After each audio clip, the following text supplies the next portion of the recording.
What is up, guys and gals? It's Thomas Found One here, and whoa, it's way zoomed in. We're gonna zoom out here, but as you can see, I have Avatar: The Last Airbender, the complete series, right here. I don't know if you can read that, but it says Avatar: The Complete Series. When it lays down, it looks like it's just a black blob, but it truly is the Nickelodeon. It's got the Nickelodeon symbol right there, and I got books 1, 2, and 3. There's a quick little bio if you really want to read that, and pause the video right now. Yeah, so I'm gonna give a quick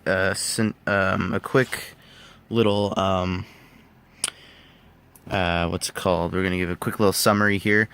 So if you don't want to watch this, if you don't want spoilers, then you might want to stop. So I'm giving you the spoiler alert now. So just if you want to watch this, you have to go pick it up for you can pick it up for like $30 at any department store. If you want to pick it up and get the special collector's edition, you can get it online for about $50. Comes with a poster, comes with a couple other cool stuff, a couple other cool things. But so spoiler alert, real quick: don't watch it don't watch this video if you haven't seen it, because I really don't want to hear the you never gave us the spoiler alert, because I'm literally giving you the spoiler alert right now, because this is a great show. So book 1 is let's give a quick. I'm gonna give a quick little scenario here. So it's the year 2005. Michael DiMartino had left the producers of Family Guy so he could make this show, and Brian Konietzko had dropped his average day job at an animation studio to do this, and they came up with the storyline. They came up with the whole Avatar thing. Now, book 1 is basically all about Aang running away from his Air Nation tribe, or his Air Nation. They're basically monks and nomads. So basically, the whole meditation, life is more sacred than everything, and, they don't eat meat. So, Aang is basically a monk, as is evidence of the front here. And this character right here, that is Katara, and her brother over here is Sokka. Now, Katara is a waterbender. Now, a waterbender is Now, the waterbenders, I'm going to say this once, because the waterbenders, I kid you not, are practically Eskimos. Now, they based the air nomads off of Shaolin monks. They based the waterbenders off of Eskimos. They based the earthbenders off of ancient Chinese generals, and like the ancient Chinese generals, and they based the Fire Nation off of Arabs, I guess. They based them off of that. But they don't look like it, but it looks really cool. But so basically, Aang ran away from home. He went into the Avatar state because he had found out that day he was the Avatar, and he didn't want to be the Avatar. He's like, I don't want to be the Avatar. I'm done. This isn't for me. I don't want to do this. And he ran away. Now, after he ran away, a war started, and they realized, and the only thing stopping the war was the Avatar, because the Avatar basically can wield all 4 elements, which is water, earth, fire, and air. So not the song. It's not Earth, Wind, Fire, Air.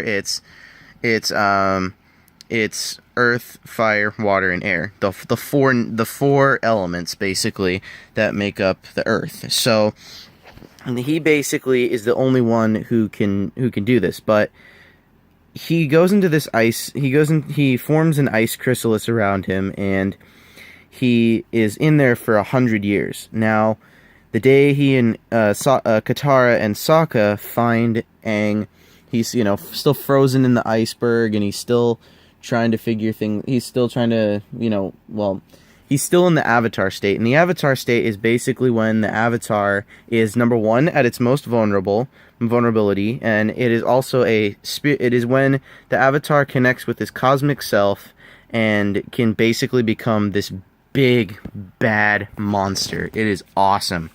But so he goes into the Avatar state, forms an ice ball around him, and so basically Katara and Sokka end up finding Aang, and Katara's the only waterbender in her tribe, and she tries to teach Aang a little bit about what she knows, and he tries to show her what he knows, and so on and so forth. Now, we meet this character named Zuko at about episode 1, and he's basically been banished from the Fire Nation because he spoke out of turn, and he's got this ginormous scar on his face. And I'm gonna see if I can get a good shot of it. Actually, I will get it. Yeah. So this right here, that is a scar. I don't know if you can see it very well. I don't know if my camera will focus. Come on, focus. There we go. Sort of. So that's book 3, but we'll get into book 3 in another episode. I'm gonna give a quick summary about book 1. So Aang is basically the only air nomad left in the world, because when they figured out that the next avatar was going to be an airbender, they decided, well, we don't want any airbenders. We're going to annihilate, we don't want the avatar, so we're going to annihilate every single air nomad. Now, technically, they would have had to continue their search, because if the avatar was dead, then they'd have to start looking in the water tribes, because the avatar gets reborn in the cycle after each element. So after air, it would become a waterbender. After water, it would become earth. After earth, it would become fire, and it's so on and so forth. So Aang being the only air nomad, and being the avatar, it's really difficult for him. So book 1 is basically him learning how to waterbend, and waterbending is based off of some sort of it's either kung fu or jujitsu. No, actually it's tai chi. Tai chi is what this one's based off of. Airbending is based off of kung fu. Earthbending is based off of some other form of kung fu, and firebending is based off of tai chi. So I don't know if that makes sense or no. Waterbending is based off of tai chi. Waterbending is based off of tai chi. Airbending is based off of kung fu. Earthbending is based off of another form of kung fu, and firebending is based off of jujitsu. So they're all different fighting styles, and Aang has to learn all of them to defeat the guy who's running the war. Now, the guy running the war is Zuko's dad. He's the Fire Lord, and Zuko's a prince, and he was banished because of speaking out of turn in a war room. So, therefore, in this book, to sum up season 1, Aang meets Katara and Sokka, and they learn that Aang is the Avatar. And after Aang comes to grasp that he's the last air nomad and he's the Avatar, then these two need teachers for their waterbending, and they go to the North Pole. And the North Pole is only a slight sanctuary, because the Fire Nation figures out that Aang is at the North Pole, and they want to annihilate the Avatar. So they try to hunt him down, and basically, to put things all together, Aang goes into the Avatar state, becomes this ginormous water spirit monster, and wipes out the entire Fire Nation army that came to get him. And so after that, we come to book 2. But book 2 will be in another episode, because I really don't want to go into it right now. But if you get the chance to watch this show, I seriously would recommend it. It is a great show. I grew up with this show. I only just now recently got this because it was on sale, and I was like, you know what? I don't have any of them. I want to watch them. And so it was just amazing for me, because I'm sorry, it just does not want to focus in with this Avatar logo. It literally says Avatar: The Last Airbender, but you can't see it because of the light, and if I lean it that way, it looks like just a big black bar. But it is the Avatar: The Complete Series. You guys cannot see that barcode, but there's the copyright and all that. So anyways, so basically This is a great show. I would totally recommend it. Came out in 2005. I started watching it in 2006 on when it came out on Netflix a year later. Um, Actually, no, maybe it was 2007. But me and Ice Star 552, when we grew up, we watched this show, and it was just absolutely amazing. And once they took it off Netflix, I recently got the chance to buy it again, and Ice Star 552, aka my brother, decided. I decided this weekend we're gonna do a quick. We're gonna do something amazing, and I'm just blown away by what this show had to offer. I had to watch the entire series all over this weekend just to remember what it was like to watch it, because I remember when they first came out with Avatar, and it was this big hit, and it was just absolutely amazing. So, anyways, this is Thomas Fan 01 saying, don't forget to keep playing with them trains, and don't forget to geek out, and subscribe for more content. And please don't forget to subscribe to iStar552, as he is a awesome YouTuber. I kid you not. He does lots of video game stuff. He does lots of amazing stuff. And before I forget to show you guys anything awesome, here's my Transformers The Leader Class Jetfire. I got it a long time ago when it came out, but we're going to be working on getting some of the Transformers 5 figures here in next month. That's when they come out. They come out on May 5th, I think, the day Guardians of the Galaxy comes out.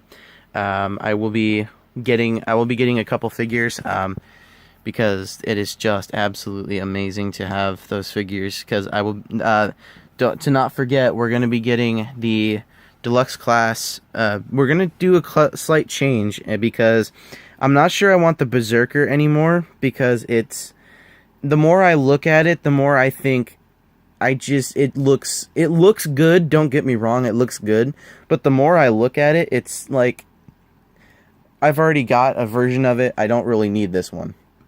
So I may or may not get the Berserker, but that one's up for grabs. But for the first item, I am definitely going to get the deluxe class Barricade. That is one that I am definitely going to get. The second item is going to be the Voyager class Prime, and that is I must get that, because the one that I have, do I have it? I do have it.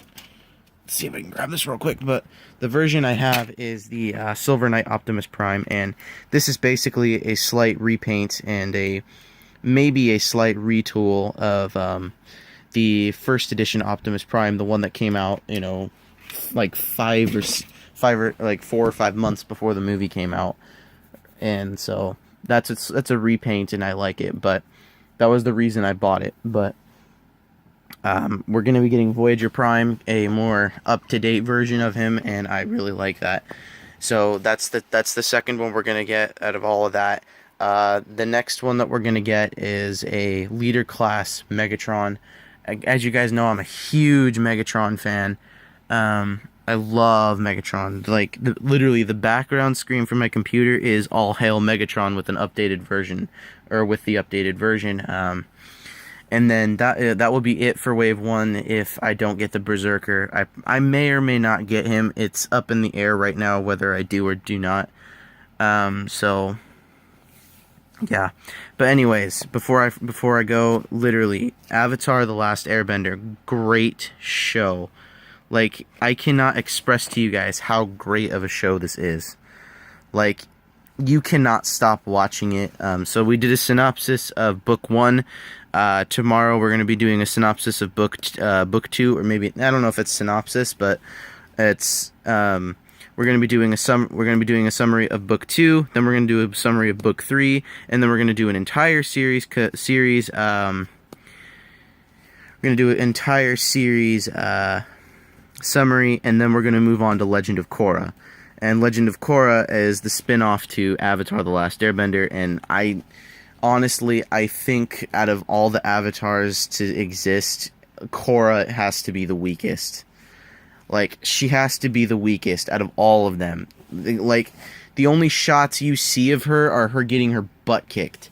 And, she never goes, well, I'm not to say she doesn't go into the Avatar state, but she goes into the Avatar state and she still gets her butt kicked. And it's just sad to see, but Anyways, this is Thomas Final One saying, don't forget to watch this. So there is going to be a spoiler alert because this is literally, but I mean, hopefully by now you've watched it. If you've watched the video this far, I'm actually going to show off a couple things next video. They're going to be really amazing. And then on Saturday, I'm going to do a crossover with iStar 552 with a couple video games we're going to be doing. I think we might be doing Borderlands. We might do Borderlands and we might do a couple other things, but so anyways, I'm going to look at this summary real quick one more time. So before you go, here's the little summary, and here it is, or here's the 4 nations in Chinese or Korean, whichever one. So don't forget, I'll be doing it tomorrow, so don't forget to keep playing with them trains. Goodbye.